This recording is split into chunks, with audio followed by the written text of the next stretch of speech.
այս տարի է լրանում 135-ամյակը, դաշնակցությունը ստեղծվել է 1890-ին, մենք այսօր ենք նշում եւ այս տարվա կարգախոսն է հանուն հայի, հանուն պետության, մենք այդ 135 տարվա ճանապարհը, գործունեությունը փորձել ենք ամփոփել այդ կարգախոսով, որովհետեւ եթե ինձ հարցնեք ինչի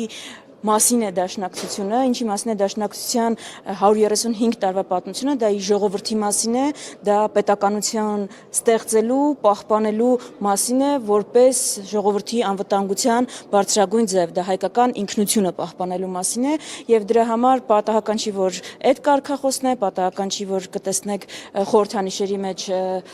մեր սարդարապատը, այսինքն մենք հիմա իսկապես էլի այդ իրավիճակում ենք, որ գոյամարտի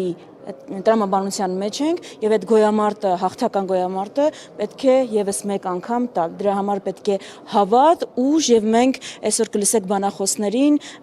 ունենք հրավիրյալ բանախոս Հույդաբյուրոյի անդամ Հակոբ Բագրատունին, Լիբանանի պատգամավոր, ով ժամանել է հատուկ միջոցառման համար եւ խոսք ունի փոխանցելու, Սփյուռքի խոսքը պետք է փոխանցի, Հայաստանի Գերագույն մարմնի ներկայացուցիչ Իշխան Սաղաթելյանը դաշնակցության այլընտրանքները կներկայացնի, մոտեցումները եւ այս իրավիճակը ինչպես ենք հաղթահարելու այդ պատկերացումները եւ ընդհանրապես այսօր կտեսնեք այստեղ ոչ միայն դաշնակցականների, այլ նաեւ հանրային, քաղաքական, հասարակական դեմքերի, ում համար դաշնակցությունը եւ դաշնակցության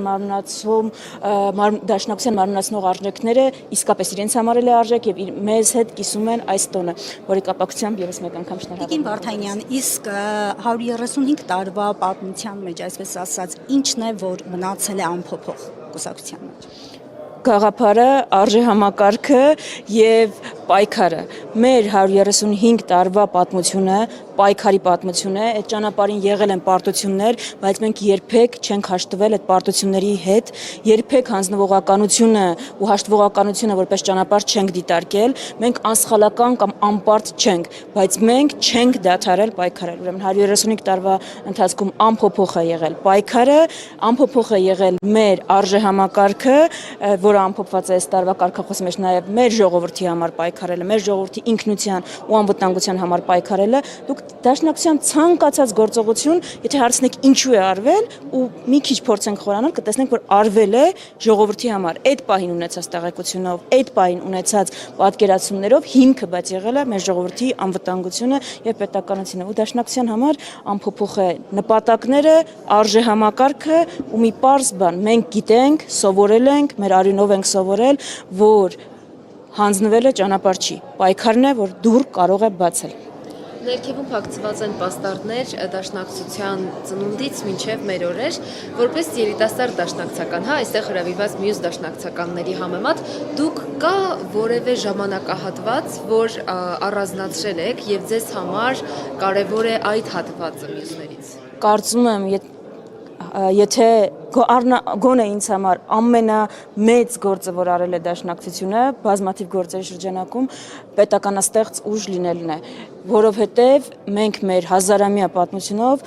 փաստել ենք, այսինքն պատմությունն է փաստել ու դառը դասերով, որ պետությունն է, որ կարող է ապահովել ժողովրդի անվտանգությունը։ Ու